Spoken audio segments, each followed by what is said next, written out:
YouTube, how's it going? Welcome back to the channel. So it's been a while, guys, and yes, we are at the start of the month and we have our new ban list implemented as well for the game. So roughly tier elements, branded, and sprites were targeted for the nerf for the 31st ban list and was implemented on the 1st of September. Now, would this be anyhow changing the meta for nowadays? Well, let's see in a couple of days.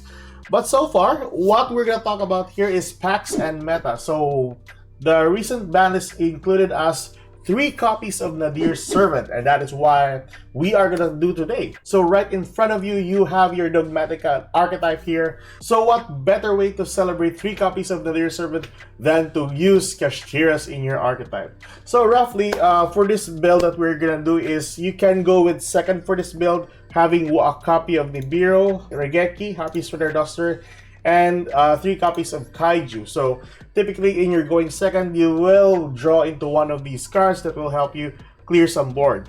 You also have copies of Maxi, Ash Blossom, and Call by the Grave as one of your staples. Now for your DOGMATIKA engine or your DOGMATIKA archetype, you have 3 copies of Ecclesia, 2 copies of Fleur de Lis, and 3 copies of Maximus. That's the basic cards that you'll need for the deck, just to stand out. 2 copies of Albazoa for your cards that can dissect basically the board. And of course, the recently updated 3 copies of Nadir's Servant. This card allows you to gain more consistency with any cards that you send to the graveyard and follow up more plays. You can either go for a Fleur de Lis from the Ecclesia that you have, or you go for getting a hold of a ritual spell to summon your Albazoa to the field, or your white relic of DOGMATIKA. Now, these cards are, by the way, really good once they are on the field, having to create a problem with your opponent's extra deck so that they can only summon a limited number of cards. We also are including copies for KASHTIRAS. So the KASHTIRA engine, we are using 2 copies of Fenrir and 3 copies of Unicorn with 1 copy of Birth Just. So that's basically it. That's a very straightforward deck. We are running for our ritual cards, DOGMATIKA Calamity and DOGMATIKA Cabre, as our 3 ritual spell cards that you can go into for your 3 ritual monsters that you need. You can go with the white knight of DOGMATIKA, but I do prefer having these 3 in your main deck rather than that one. But anywho, if only you have 1 copy of the Albazoa, you can go with the white relic. The white knight of DOGMATIKA. That is still a really good card as well to add in your deck. It's not really a problem. At least it's an SR card. But if you have a second copy of Albazoa, just go for it, okay? So 3 copies of Nadir's Servant for the game. For your extra deck, this is where you revolve mostly with your combos. So we have 2 copies of Entes, 1 copy of Fossil Machine. You can go with Fossil Warrior if you like. 2 copies of Garura just to send cards to the graveyard, and then you draw a card. 2 copies of Titanic Led Ash Dragon. This can allow you to either special summon one of your DOGMATIKA monsters or get a hold of one of your DOGMATIKA card. Was it DOGMATIKA card? DOGMATIKA Monster, So DOGMATIKA Monster, 2 copies of 5-Headed Dragon, 1 card that you'll need to summon your DOGMATIKA Albazoa with the help of the Calamity. So that's really good.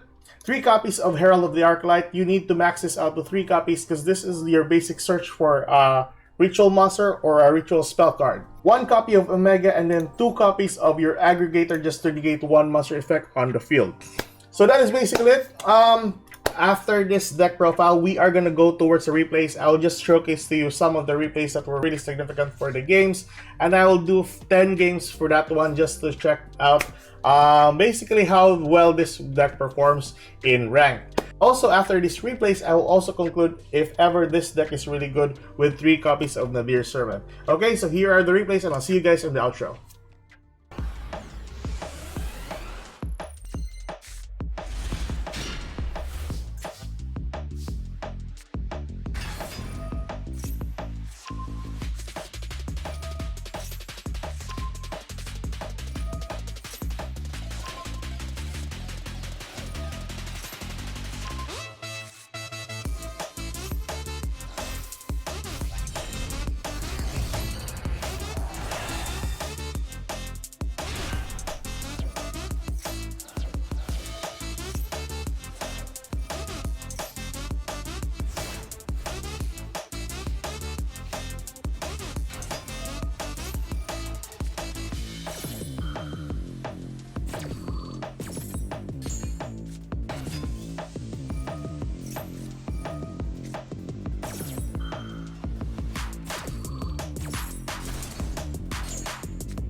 Alright, so those were the replays, and like I said and promised, we are gonna talk about the conclusion to this deck profile for packs and meta.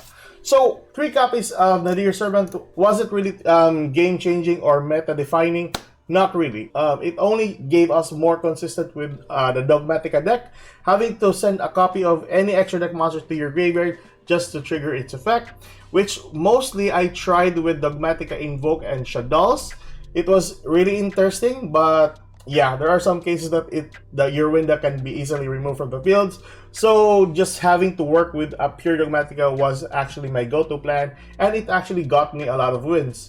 Now, with regards to wins, I would say here is the 10 games that I played with the deck, and yeah, you be the judge. Alright, so for my 10 games, I have did from here on up until to the top. I'll explain first. So the first 2 games that we got was actually extra deck dependent deck. So once we remove the extra deck monsters from his side of the field, then it's basically game over for him. He actually scooped on turn 1 once you summon the Albazoa to the field, and a copy of either Maximus or just use the, what you call this, the Matrix. With the amount of Dogmatika cards that we have and the advantage with Maxi, Ash Blossom, and Call by the Grave, it garnered us wins. The last 3 games that I had, I don't know what happened with this, but it's basically Runics. So once Runic was able to banish cards from our deck, it was game over for us, because most of the cards that were banished was typically my Albazoa, my Maximus, my 2 copies of Fleur de Lis, and so on and so forth. So basically, necessary cards that you'll need to actually remove cards from your opponent's side of the field. Doesn't really matter. For some reason, I got 3 Runic opponents in a row. But nevertheless, 6 wins out of 4 losses. I'll take it. So 10 games overall, we got 6 wins. That is still a good percentage for the Dogmatika deck as well, with having 3 copies of Nadir 7. So that is my final conclusion and my ratios for the games with regards to the 3 copies of Nadir Servant. Hope you enjoyed this kind of content, and like and subscribe for more contents like this in the near future. The next one will be talking about Orcos. So that is all for today, and I'll see you guys in the next video. Goodbye.